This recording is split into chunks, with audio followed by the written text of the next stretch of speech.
ilaha illallah. As-salamu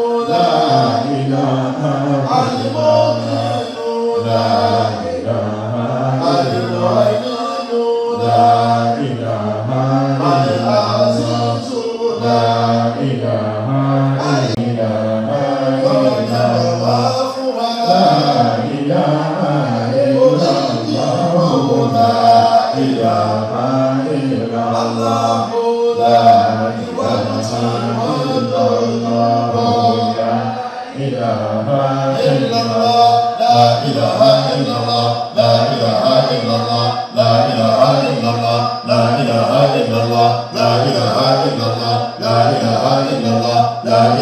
al-mu'minu la ilaha al-mu'minu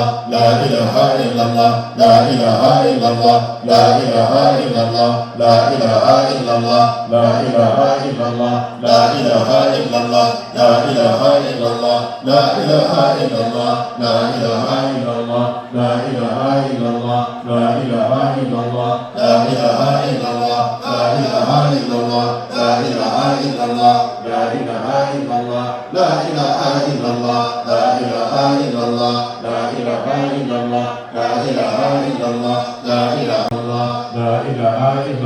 la ilaha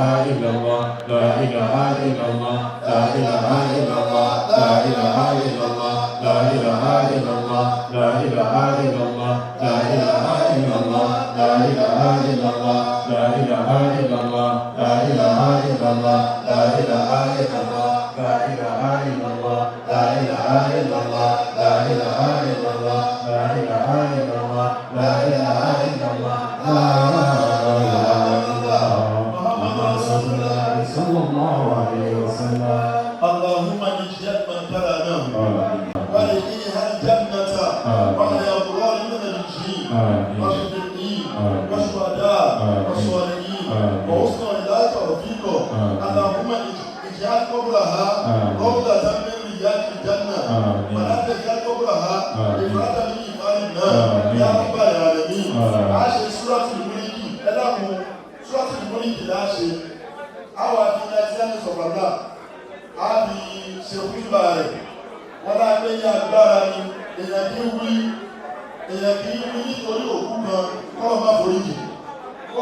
وإلى صلاة إلى الأمام إن شاء الله. àfáàní àhájọ ìmọ̀ olówó yìí àwọn ni wọ́n kọ́ mi ní àìbátajà kí n tó ṣe wòlímọ̀ lọ́dọ̀ wọn àtúwá pàdé lẹ́nìí ẹni pé ọmọ tó ń sọ̀rọ̀ wájú àfáàní bàbá wo nígbà ó tún fi ọmọ ìlú tó bí ọ̀rẹ́ Àbẹ̀bí Abíọ́lá ó tún fi joyè àmọ́ wọ́n sọ fún nígbà tí ìsìnkú lè bá àwọn pélé láwà kí ti gbé o. Gbogbo ẹ̀ náà la rí ńjọ́ náà a sì wà ń bẹ̀ ọ̀tẹ̀ àfáàlà wa ọlọ́run mọ́ṣẹ́ àfàlùbáríkà sí i. Báyìí lágbára lọ́wọ́ wọ́n máa pè wá ẹ̀yìn la Sharafudeen. Ní báyìí Alhaji Wadu Fatai aláàbí Fatia yóò bọ̀ sísàlẹ̀ láti bẹ̀rẹ̀ sí gba donation. Àwọn ọmọ ẹgbẹ́ alájà wa Àbẹ̀bí ẹ̀jẹ̀ àwọn ẹ̀tọ́ fún wa. Ọlọ́run gbé àwọn ìyá yìí kalẹ̀ kí wọ́n lè máa dun ìsìlámù nínú ni ọba tó ṣe yín bẹ́ẹ̀ gbogbo ohun tọ́lọ́run ti kó jọ fún yín kò ní parẹ́. Àmín. Mo kí gbogbo ìní Sharafudeen ni àti àwọn citizen of tọ́ àwọn tí wọ́n jẹ́ ọmọ ẹgbẹ́ màmá wa lóògùn àìlàwá lóògùn tí mo ní kò làwá lóògùn ni wípé àwọn àlàájá wa màmá wa Madiha lójú ayé wọn ni wọ́n ti fi àwọn ọmọ lé wọ́n tí wọ́n wá ń dé náà owó náà ó ń fún náà ní gbogbo ìgbà. Àwọn Ajé Club of Nigeria ọlọ́run níjọ́pọ̀ wọ́gbó àwọn lọ síbi tí àwọn bàbá wa iṣẹ́ tí wọ́n ti ń ṣe bọ̀ látàná tí wọ́n dáwọ́ ẹ̀gbọ́n bàbá kábíyèsí Dean Mosque tí àwọn àhájú àtàlájà wa tí wọ́n ti ṣe gudugudu méje yàyà mẹ́fà bẹ̀ tí wọ́n sì dáwọ́ ẹ̀gbọ́n òun náà ló bí ààyè yìí lọ́dọọdún nípa wípé yàtọ̀ sí ìtawà nìkan. Màmá wa Àbẹ̀bí lọ́dún tó lọ wọ́n bá wa gbé ga short cut mi ò wá mọ̀ bóyá màmá tún bẹ́ẹ̀ ṣe bẹ́ẹ̀ fún wa lọ́dún yìí short cut wo ni wọ́n bá wa gbé gbà àwọn fúnra bàbá kábíyèsí mi sún àwọn bàbá wa gbà oníbà of Ibà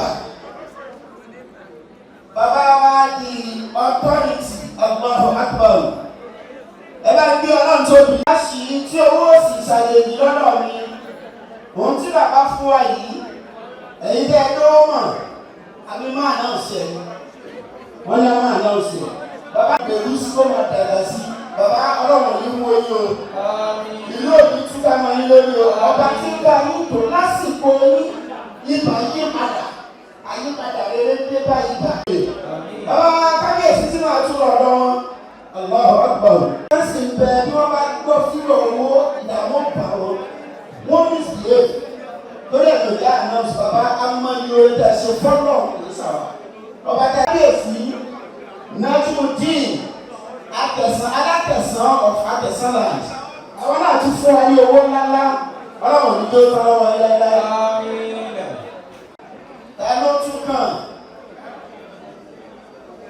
gbọ́ tí a máa lọ́dọ̀ àwọn ayá wa ní màmá wa tí màá kọ́kọ́ pè Allahu Akbar alájà tọ̀ alájà fẹ́ máa tà wá fún mi alájà wa kúkú kí lẹ́yìn náà bá jẹ ọlọ́run lọ́wọ́ lónìí ààrẹ tí a bá wà gbà oníwàásí láàrin ìgbà yẹn náà láti ní àyànjú ẹgbẹ́ àwọn akẹ́kọ̀ọ́ fàtàlì sí inú náà alájà wa kúkú wọ́n ní báwọn tí máa ṣe wọ́n ti ṣe bẹ́ẹ̀ lójijì gbogbo yìí bàbá wa ọ̀yájú ni kí n máa bẹ̀rẹ̀ kábíyèsí Najmudeen alátẹ̀sán of Atẹ̀sánland àwọn náà tún fún wa ní owó ńláńlá ọlọ́run ní tó tán lọ́wọ́ ẹlẹ́lẹ́. ta ló tún kàn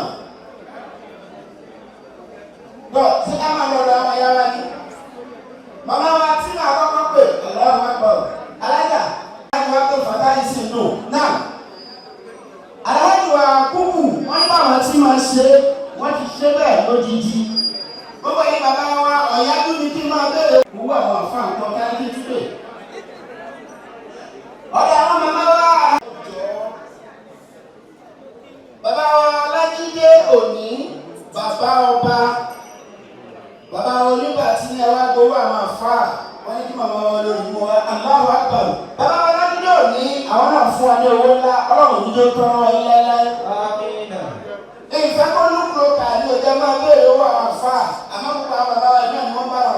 pàdé. Màmá wa lórí Riskas Latis Allahu Akbar àwọn dà tọ̀ ẹ jẹ́ máa bọ̀ lọ́dọ̀ àwọn ìyá wa. Ní ọ̀dọ̀ àwọn màmá wa níbí kèése bí a ti pè é láti rí. A máa ń pè é léde wọ́n ní wá ti tó ìwé mọ́. Ọba tó ní ló mọ bí kálukú yìí ti tó. Ọlọ́run ti kọ́ mi lẹ́kọ̀ọ́ ọkùnrin lórí ìjókòó ìlé yìí. Ṣé ẹ̀yin màmá wa tí wọ́n jókòó yìí lè mọ̀ wọ́n ní o? Ìrírí wọn lákọ̀ọ́kọ́. Màmá wa yìí. Ẹ̀yin ni mo. Gbogbo àwọn ọmọ yóò ní sọnù. Ẹ̀kọ́ tí mo kọ́ lónìí ni mo fẹ́ sọ fáyé káwọn náà lè kọ́ ẹ̀kọ́ bẹ́ẹ̀. Màmá wa gbà.